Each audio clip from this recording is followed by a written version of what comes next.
Hola amigos, estamos una vez más aquí juntos, reunidos en un episodio más o un capítulo más de Al Mediodía con Alex Grant, y este espacio lo vamos a seguir utilizando en estos días con la serie de los 12 pasos para codependientes. Como les prometí la semana pasada, vamos a abarcar hoy el paso número 3. Hemos hablado ya del primero y el segundo paso y hoy nos toca hablar del tercer paso.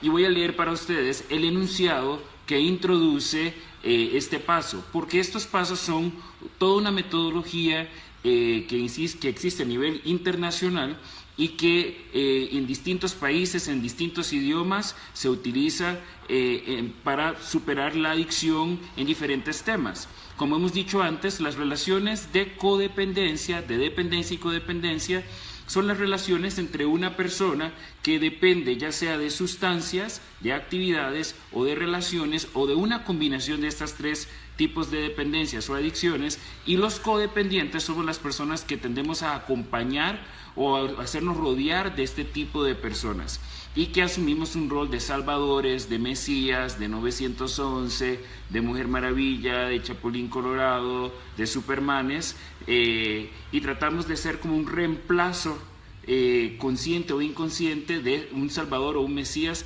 en la vida de estas personas que pueden ser dependientes. Y nosotros podemos ser lo mismo, dependientes que codependientes. Podemos tener las dos características a la vez. Así que leo para ustedes el paso o la esencia del paso número 3, y es: decidimos poner nuestra voluntad y nuestra vida al cuidado de Dios, tal como concebimos a Dios. Esa es la esencia del tercer paso.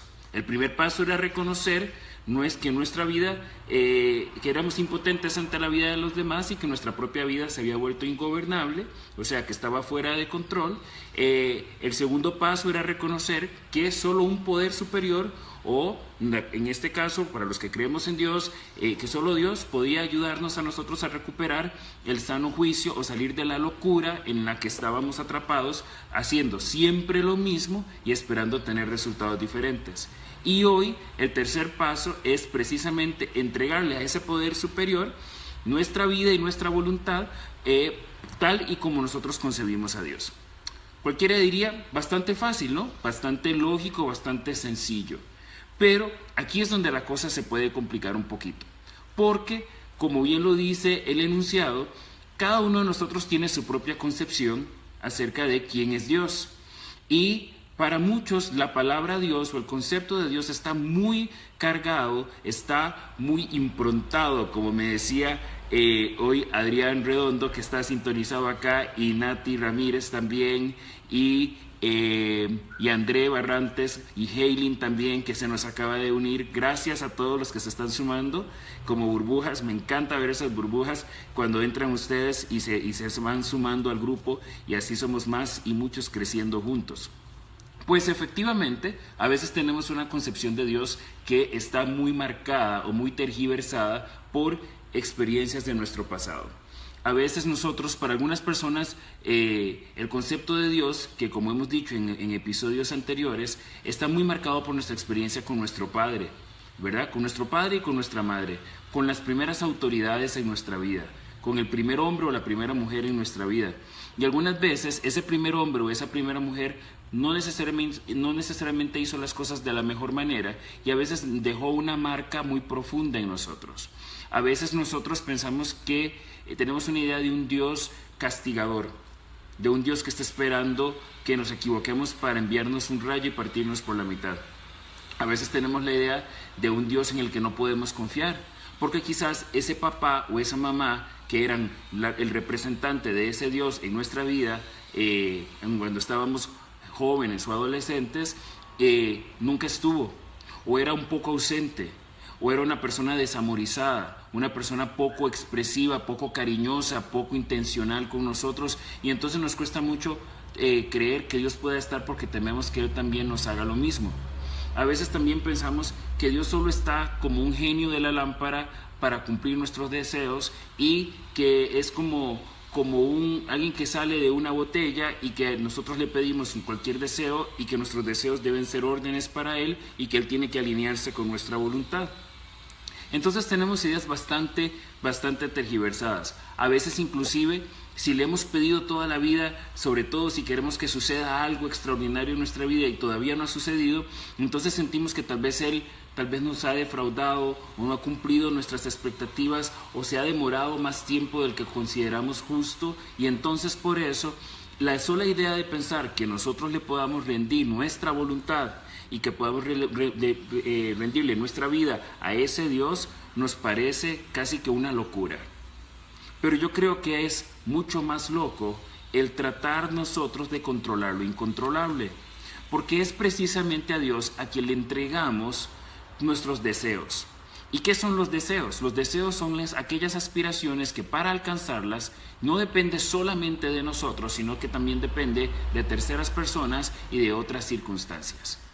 Que a veces queremos ver un cambio en nuestra familia, o queremos ver un cambio en nuestro trabajo, o queremos ver un cambio en nosotros mismos. Queremos ver tal vez un cambio en nuestro negocio, o queremos ver un cambio en nuestros hijos.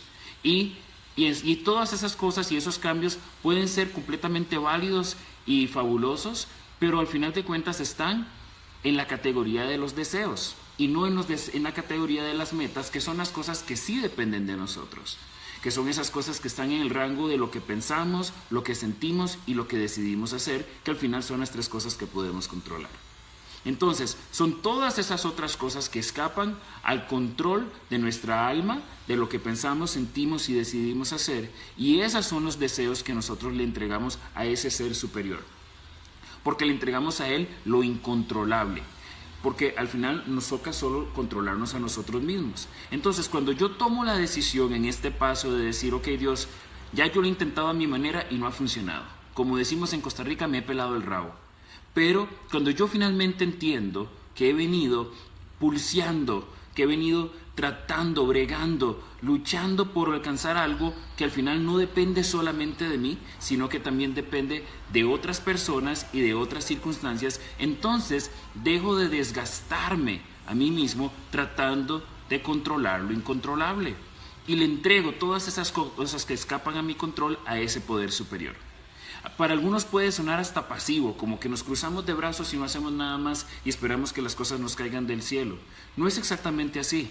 Confiar en ese poder superior, confiar en que Él sabe lo que es mejor para nosotros, confiar en que en que es soberano y que tiene poder sobre las cosas que nosotros no tenemos poder, es mucho más inteligente, mucho más estratégico y mucho más valiente que simplemente seguir nosotros haciendo todo, creyéndonos supermanes y sintiéndonos superhéroes o superheroínas y tratando de hacer todo en nuestras propias fuerzas y apoyados en nuestra propia prudencia o nuestra propia inteligencia. Se trata de reconocer nuestras fortalezas y nuestras debilidades, de poder entender que el principio de nuestro empoderamiento es el reconocimiento de nuestra falta de poder en muchas áreas. Eso me parece a mí que es la clave precisamente de este paso. Es reconocer lo que puedo y lo que no puedo hacer.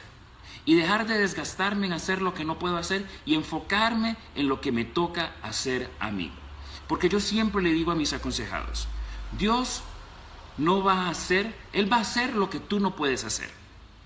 Piensa ahora en este momento qué cosas en tu vida escapan afuera, qué cosas quieres cambiar en tu casa, en tu vida, en tu familia, que no dependen solamente de vos.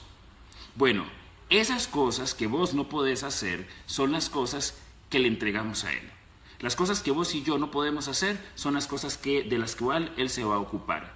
Pero Él no se va a ocupar de las cosas que nos tocan a ti y a mí. Porque este Dios no es un Dios alcahuete, no es un Dios que nos hace las tareas.